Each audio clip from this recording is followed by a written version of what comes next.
Mm-hmm. Yeah, I have not gotten a chance to try that one yet, but I have seen it around. You need to. You really, really need to. It's good. Yeah. That was one of my. One of the first ones that he did that I fell head over heels for. I really liked his first 3 or 4; they were good, but that one just blew me out of the water. I really liked it. And if you'd asked me, I would have said, "No, peppers and mead, really? Ew." I walk that back now. Yeah, a few years ago, I had actually went to California to visit a relative, and I had a habanero stout when I was out there, and that completely changed my thoughts on like hot peppers in alcohol. Because up to that point, I had only had ones that were just so potent and terribly strong that you could only have a couple sips, and then you're all set with. Yeah. That's what I'm chasing after at this point, is something along the lines of that. It was that Green Flash, and it was just really well balanced. It had just enough of the hot to offset the sweetness of the stout. So that is one thing that a lot of people who've been talking about pepper mills have been talking about, is you have to balance the hot with the sweet. It doesn't work very well if you do dry. Mm. Well, and then yeah, I definitely will be considering. Go ahead. Oh, no, I'm sorry. The balancing part is a thing too, and I mean, and what constitutes balance from a taste perspective can be really different too. I mean, I've got friends that are huge pepperheads, and stuff to them that's like, yeah, I really like this. It's like, you're melting my face off. And, are you a pepperhead? I never used to be. I actually used to hate it. Growing up, I never used to eat hot foods. I just grew up in a family that everything was very, very plain, very American, as my dad always called it, even though now I find that to be hilarious because a lot of traditional American food is very spicy. Nowadays, I've definitely grown used to it. It's one of those things that the more you have, the more accustomed you grow to it. So. Mm-hmm. Yeah. Yeah, definitely. Some of the peppers are coming up with, though, just, every time somebody says they're doing a ghost pepper mead, I just kind of shudder a little because because you like your face? I like my face. I don't think I'll be going that far. We'll see. Not but yet, I don't think that I'll be going into the ghost peppers personally, because habanero is about the extreme that I can get to before it gets very, very painful. Yeah. Well, it also is going to depend on your concentration too. I mean, you can probably do a lot more with a couple of ghost peppers than you can with a basket of habaneros. Probably, but yeah. Again, it depends on the flavor of the pepper itself. Yeah. Mm-hmm. You could probably do more with a quarter of a ghost pepper than you could with a whole basket of habaneros. Sure. Yeah. I believe you. I still crack up when it may be something that I experiment with, but we'll see. There you go. Yeah, just make sure you're wearing gloves or something. Absolutely. Oh, yeah. Totally wear gloves when handling peppers. Oh my god. Oh my god, yeah. Been there, done that, and it sucks. I peeled under my fingernails from that. Oh my god. And that was just jalapenos. Wow. Yeah, that's... Chemical burns, not funny. No, definitely not funny. So, what was your craziest recipe to date, Gary? To date, since I haven't made the mango habanero, I guess I can't say that one. I recently... The raspberry hibiscus is a pretty interesting one that I just kind of threw together last minute. But I think I made a ginger lavender a while back, and I had never really seen anything like it. And then, like 2 days after I bottled it, I went up to Maine Mead Works with some friends for a bachelor party, or not a bachelor party, but a stag. Oh, okay. And they had ginger lavender up there, and I was like, oh man, here I thought it was being, completely original, but it was, the ginger and the lavender just work so well together. The floral notes and the I don't want to say the heat, but just the bite of the ginger are really nice. Cool. I always wondered what it'd be like if you tried doing something with like a gallon gale, which if you're into, historical, I do living history, or at least I used to, I haven't lately, but Was doing living history and doing brewing demonstrations and beverage making, I guess. And Gallengale is one of the spices that was fairly popular in medieval and early Renaissance drinks, and it's kind of like a ginger pepper almost. It's got that spicy bite of pepper, and then it's got that sweet spice of ginger, and it's all in this like root. I usually get it powdered, so I haven't tried it in a mead yet, but I've used it in mulled wines, and it adds a really interesting profile. Yeah, that's definitely something I'll have to look into. I've never heard of it before. Yeah, it's Galengale, and you can. I've seen it spelled Galangal.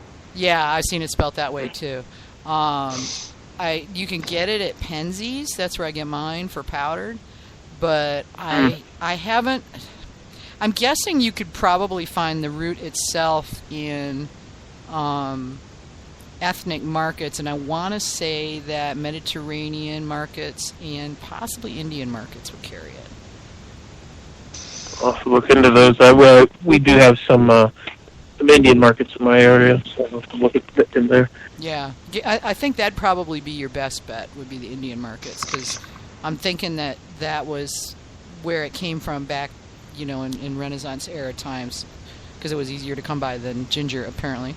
But, yeah, I don't know. At least for the rich folks. Those are the ones that anybody ever talks about, so, Yeah, I have a couple of roots in the cupboard, and they're way hotter than dried ginger is.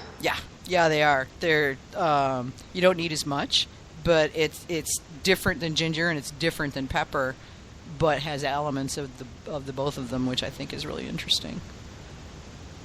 I'll definitely have to consider that in the future, because I really, another one I want to try again, just with some different flavorings. And the ginger one, I was thinking of just doing a regular ginger, but maybe I'll look into the Galvan root then. Yeah, the regular ginger ones are good too. I mean, I've had several ginger meads that were excellent, both sweet and drier. Mm-hmm. I liked it a little bit more when it was on the drier side, but there's something to be said for just about everyone as long as it's balanced. Yeah, I had one that was it was like full on sweet, and it was pretty good. The honey really worked with that sharp ginger. There was a lot of ginger in this, like Blenheim's level ginger. But yeah, the drier ones I've had were more mild, but every bit as good. Yeah, back to something you had asked earlier with my plans with the meadery, what I was going for.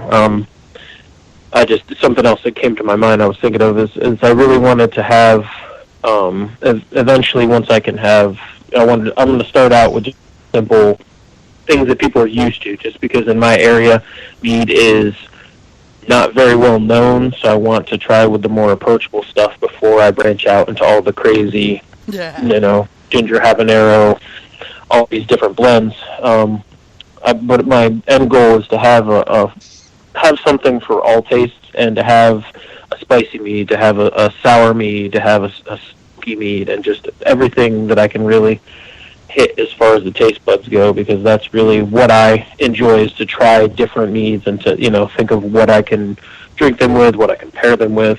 Mm-hmm. That's what I'm hoping to get to at some point. It's just going to be a matter of time. Well, and you've got some experience in the whole flavors and pairing. Didn't you get your degree in? Yes, culinary arts. Culinary arts, yeah. Yeah, I went to Johnson & Wales and got a 2-year degree in culinary arts, and then I've got a 4-year degree in food service entrepreneurship. Effectively, layman's terms would be running your own restaurant. Mm-hmm. And then out of school, I never really made the jump to running my own restaurant, because I found a very good, stable job, and in the restaurant business, it's unheard of to find a unionized, stable job. So I stayed there for going on my 12th year at this point, and it's I work with a lot of flavors, and that's I'm hoping to just branch into something different, but at the same time, it'll be using a lot of the same experiences. Yeah. Well, a lot of people come to this and, they don't really have a background in, a complementary area like that. So that, I think, is going to... Or even the business side of it. Yeah, true. Mm-hmm. Very true. And in a lot of ways, I know the regulations and the paperwork are different, but still, you guys are planning on opening up eventually food service, you said. Mm-hmm. So you're talking going brew pub, full-on restaurant? I know this is, out there, but...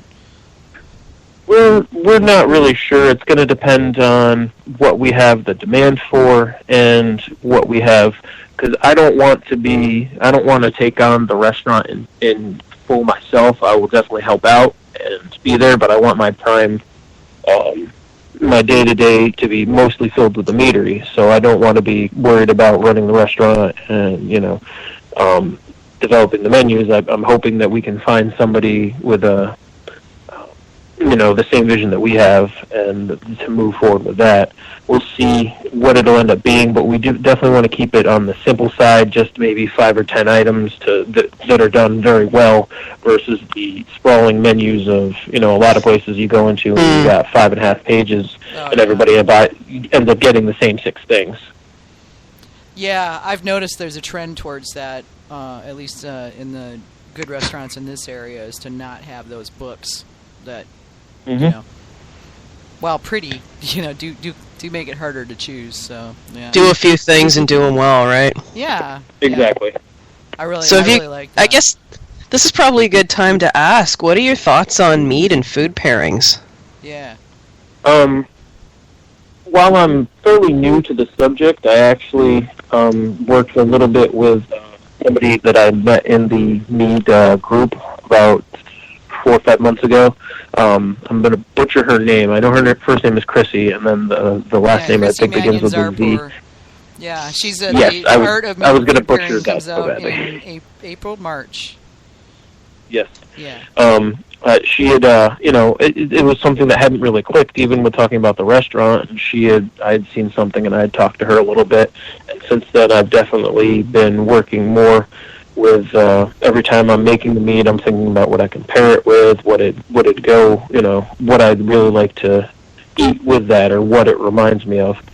I think one of the recent ones that, it goes back to a lot of, like you said earlier, my culinary background.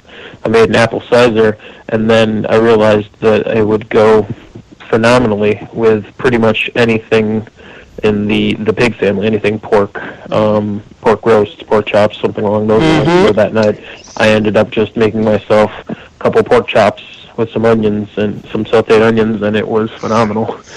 Not that I really need an excuse to drink, but I definitely went through more of the than I planned to. Well, how about using mead in your cooking? Have you done much of that? I have not. I've done a little bit, but what I've done so far, I found that it's you got to be really careful, because it cooks out pretty quickly, or I should say that it changes depending on how long you cook it.